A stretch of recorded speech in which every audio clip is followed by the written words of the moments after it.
you to taste it. Right. Typically, they taste it first. They should taste it They should first. taste it first. But you're asked to taste it.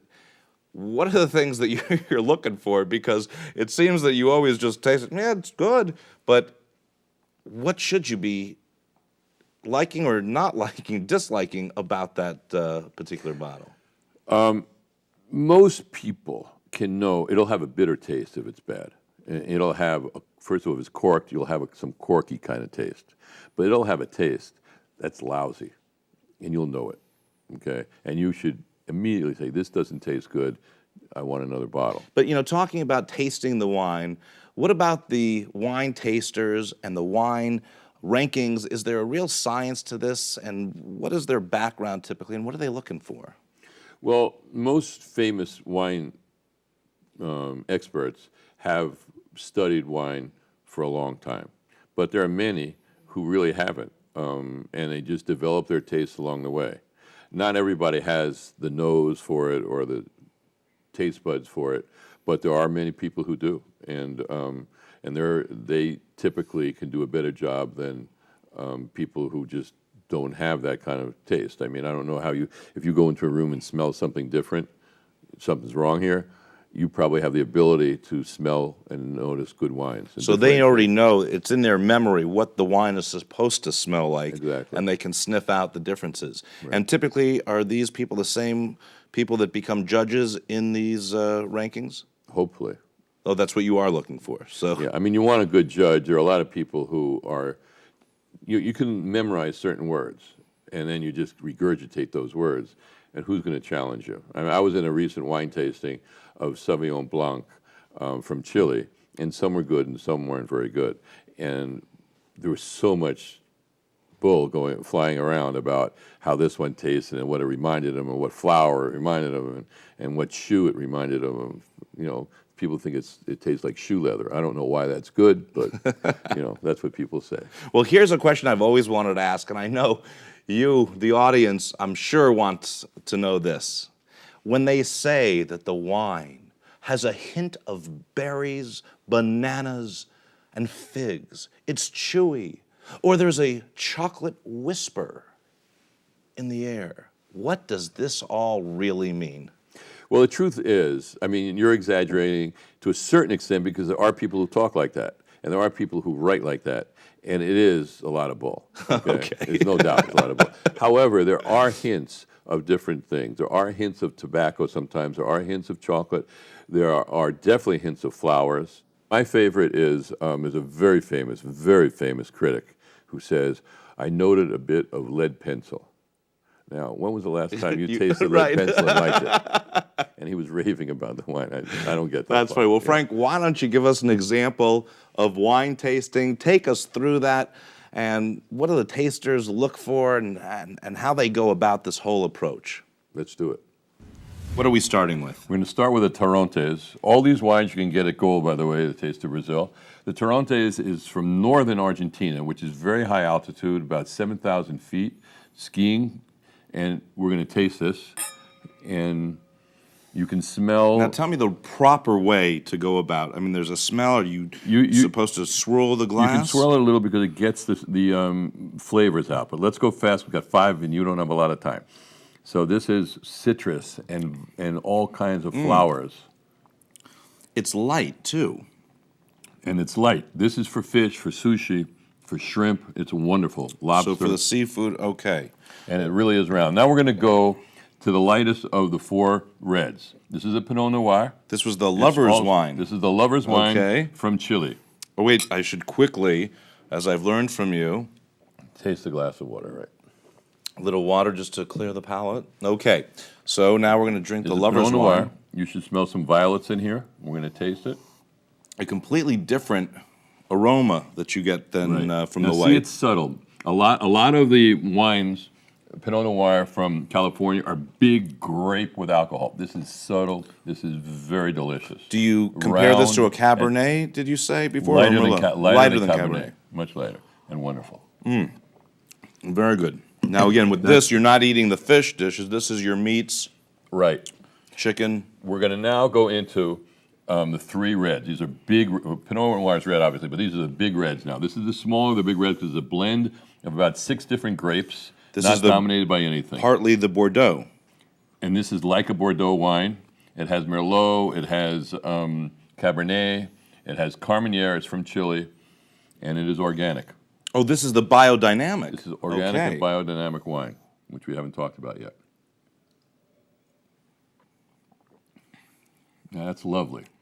That is now to me, so far, just between these two, this is a very smooth, delicate wine, but I felt it. Right. It's been in oak, okay, which has developed it, and but not too much oak, and you don't see the vanilla strength of a long oaked wine. It's wonderful, lots of flowers.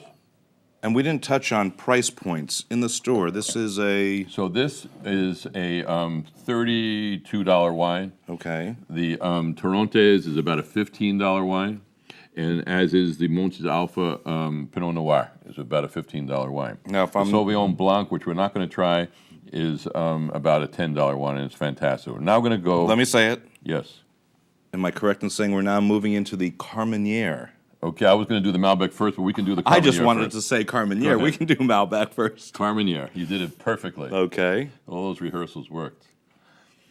Now, this is a very big-bodied wine with lots of flavor, lots of different kinds of.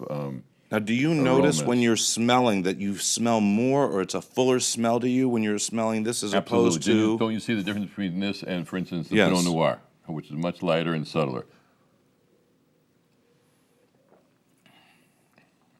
Now, as that goes down, you feel blackberries and raspberries, a lot of different fruits, and that's why it's called complex.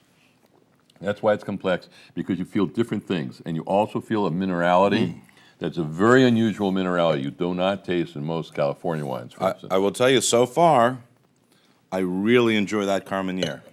Now to the last wine. Okay, here we go. This is the Malbec. This is a very fine Malbec. This is I'm not a gonna typical definitely Malbec. clear for this. Okay, Okay, this is the Malbec. here we go. Take a good sniff. Oh, About 3,000. I forget those things. About 3,000 feet above elevation above sea level. Wonderful. Now that is a fantastic, smooth wine. But this is the Lots heaviest. of berries. This and the Carmenere. I think the Carmenere is a little heavier than full body is what I think we say. they're both excellent. Both Fantastic. excellent. Yes, wonderful wines. This is the most expensive of the group. It's in the 40s. Well, So here you go, from $10 to $40, phenomenal wines. Just don't break the bank. You can collect them. All the reds, the 4 reds that we have here are, well, I don't know about the Pinot Noir, but the other 3 definitely will age very, very well. before we finish the wine tasting, which has been incredible, just tell our viewers the right way to pour the wine, let it sit, how they should smell, how to sip it, how long it should take them to drink, and so on. All of the reds should be open. These reds are full-bodied reds. Even the Pinot Noir, which is not totally full, it's a medium body. They all should be open for at least 20 minutes before drinking. Okay. The white wines, this Torrontes is very complex for a white wine, and it should be open at least 20 minutes, and you should really savor it. It should be very cold, as should be the Sauvignon Blanc, which is an excellent Sauvignon Blanc, very delicate. They both go very well with sushi, with shrimp, lobster. It's great. I like big reds with lobster, too. You have like a grilled lobster. I think it's wonderful to have a big red wine with I that. like that too. Well, that was a real treat. I'm sorry you all couldn't be here to taste those. But Frank, now let's get right to the bottom line. What is it that you can recommend as far as wines that I can buy that will not break the bank, that people can go into the store and know what it is to choose from, whether it's $10, $20, $30, but something that they're going to be happy with and quite possibly start their collection with? Well, there are a number of wines you can choose from. First of all, there are many Malbecs that are wonderful wines. There are many Malbecs that are terrible wines. And the problem is that sometimes you'll go into a store and you'll say, I want to get this particular Malbec. And they'll say, I got one for you. It's $10 less, it's $7 less, whatever it is. And it's the private label that they are buying directly that is mediocre. And you're going to drink that and you're going to say Malbecs are terrible. and you won't go back to Malbec. I have a very good friend who's a wine expert, and he would never have a Malbec until I showed him Malbecs, and now he's So that's why it's so important to start with recommended bottles of wine, so at least you're going to experience that good Malbec in this case. Which is why I wrote my book. And so you can, through the book, you can use that as a guide, and you'll be able to get the wines that you want at the price you want. Tell us more about it, the book, Wines of Passion. Right. By Frank Reider. The reason, actually, it was one of the leading sommeliers in Argentina that gave me the idea to call it Wines of Passion. I had another name for it. And he said, look, we that are involved in making wines in South America, it's a question of passion. It's a question of dedication. We love what we're doing. We don't make a lot of money doing it, but we love it, and we're very proud of the product we're making. And so that's why I called it Wines of Passion. Frank, I assume all of this is within the book, Wines of Passion. Right. They can read that, learn about the different types of wines, the heaviness, the lightness of wines, exactly. what to eat, what to drink with a certain type of food, so on and so forth. I want to thank you. I think this has been terrific. It's opened my eyes. I think it's enlightening to people. So I thank you for being here and sharing all of your passion about wines with us here on Around Town. It's my pleasure. I'm glad you had me. Thanks, Frank. Be sure to tune in again next week for another trip around town with me, Howard Kay.